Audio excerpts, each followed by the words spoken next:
go! Salut à tous les amis, j'espère que tout le monde va super bien, moi ça va comme ça. Aujourd'hui on va voir comment faire des build-up, donc des montées. Vous avez fait l'intro, c'est bien, votre drop il est cool, mais comment faire une montée épique? Comment faire pour que la personne soit dans un état de hype total avant le drop? C'est ce qu'on va voir aujourd'hui dans cette vidéo. Juste avant de commencer, j'aimerais vous remercier, vous êtes de plus en plus à rejoindre la team, ça fait trop plaisir. Voilà, je lis tous vos commentaires, tous vos petits messages, donc vraiment merci beaucoup.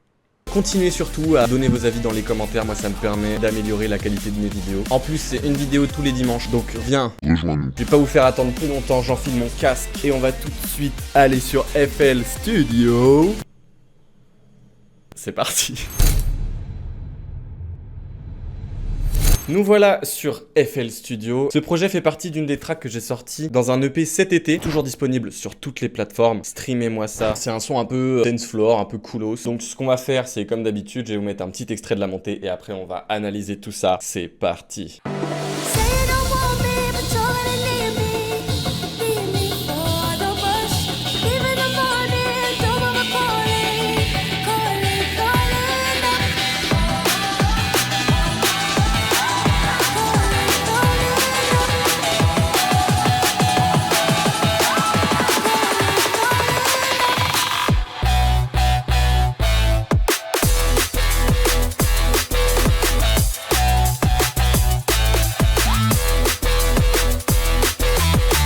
Voilà pour la montée de cette track. Si vous vous demandez pourquoi on voit pas d'abord comment faire une intro, c'est parce que je l'ai déjà fait la semaine dernière dans ma précédente vidéo. Donc je vous invite à aller la regarder. Si vous galérez pour vos intros, la petite fiche est ici. Donc cette intro, elle est composée de cette rise là.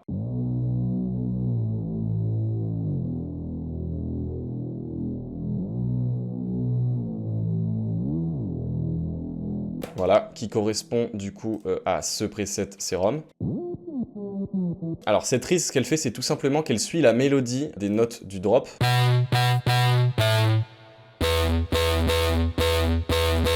Donc voilà, en fait, elle suit la mélodie là avec des notes continues.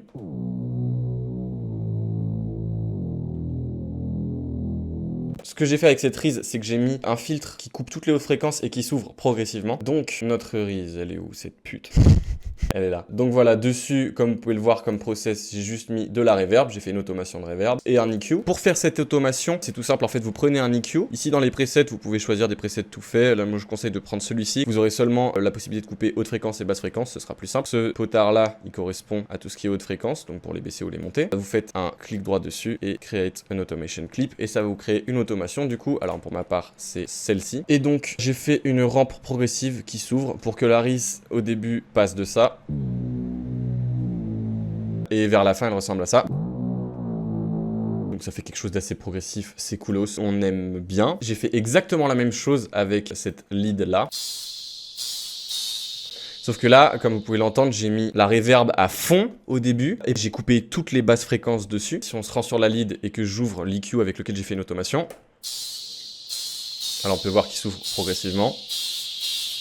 Au début, on l'entend quasi pas, on l'entend de plus en plus, et plus on se rapproche du drop, plus elle repart. Comme vous avez pu l'entendre, j'ai mis à fond de la reverb. Donc si vous coupez toutes les basses fréquences et que vous mettez blinde de reverb, vous aurez exactement le même effet. C'est assez sympa. C'est la lead qui fait exactement la mélodie du drop. Et donc la lead avec la rise, ça donne ça.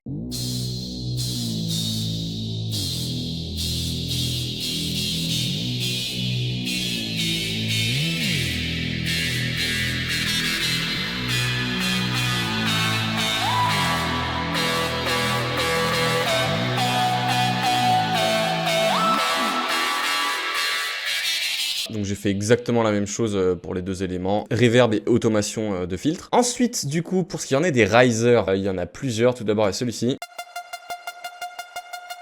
Un pitch qui augmente au fur et à mesure. Ensuite, j'ai progressivement amené un kick avec une snare. Donc ça fait comme ça. On l'entend un tout petit peu.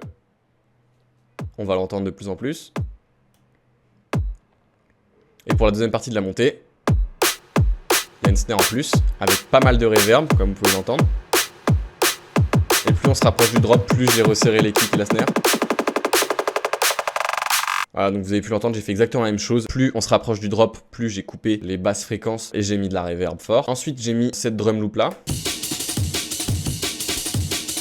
Mais pour l'amener progressivement, du coup, j'ai fait une automation de filtre, pareil. Donc, vous pouvez le voir ici. Avec un filtre qui s'ouvre progressivement. Plus on se rapproche du drop, plus ça s'ouvre. Ensuite, j'ai mis ce riser là. Mais je le trouve un peu trop monotone. Du coup, ce que j'ai fait, c'est que j'ai double-cliqué dessus. Hop, j'ai fait un clic droit ici sur pitch et j'ai créé un automation clip. Ce qui fait que quand on l'active, vous allez voir que le pitch va augmenter progressivement.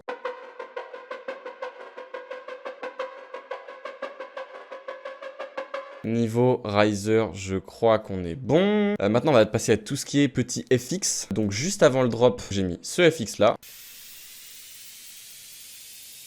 Celui-ci.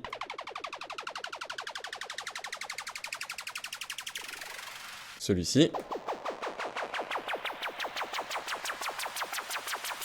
Encore un autre. Et un dernier. Donc si je mets tous les risers et les petits FX ensemble, on se retrouve avec ça.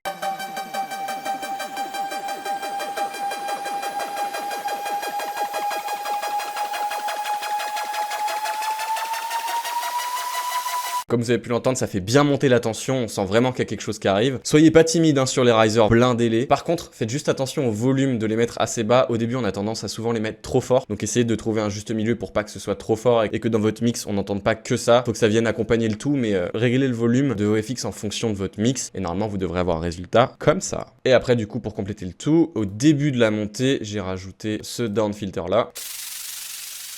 Ensuite, j'ai mis ce crash là. Celui-ci. Et j'ai mis deux impacts, donc celui-ci. Et celui-ci. Et juste avant, pour la fin de l'intro, j'ai mis ces deux petits risers là. Pour faire une transition un peu en douceur avec la montée d'après. Donc si je mets tous les impacts, les risers et les down filters, on se retrouve avec ça. Voilà, donc comme vous pouvez l'entendre, ça fait bien la transition entre l'intro et la montée. Ça permet d'amener les choses en douceur et de marquer le changement de section. Et par-dessus tout ça, il y a simplement du coup mes vocaux avec un peu de reverb qui joue.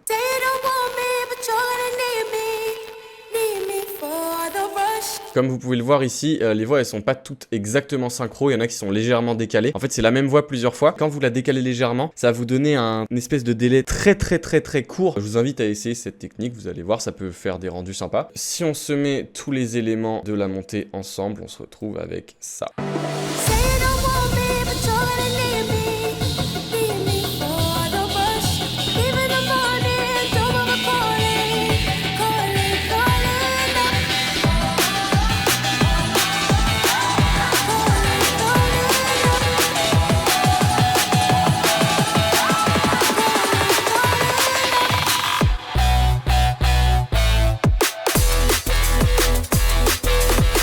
Voilà, donc comme vous avez pu le voir, il y a énormément de FX et d'automation. N'hésitez pas à être créatif, faites des automations de pitch, de reverb, de fréquence, de à peu près ce que vous voulez. Essayez de tenter des trucs. Il n'y a que comme ça que vous aurez des montées originales et uniques. Vous n'êtes pas du tout obligé de respecter ce schéma-là pour faire une montée. Je vous ai simplement la montré comment moi je procède en général pour les faire. Je pense qu'on a fait le tour. J'espère que cette vidéo vous a plu et que vous avez appris des choses. Si ce genre de contenu vous plaît, rejoignez la team. C'est une vidéo tous les dimanches et je mets au moins 3-4 shorts dans la semaine de petits extraits de mes vidéos où je donne des petits tips comme ça. En attendant, portez-vous bien, prenez soin de vous. On se retrouve la semaine prochaine.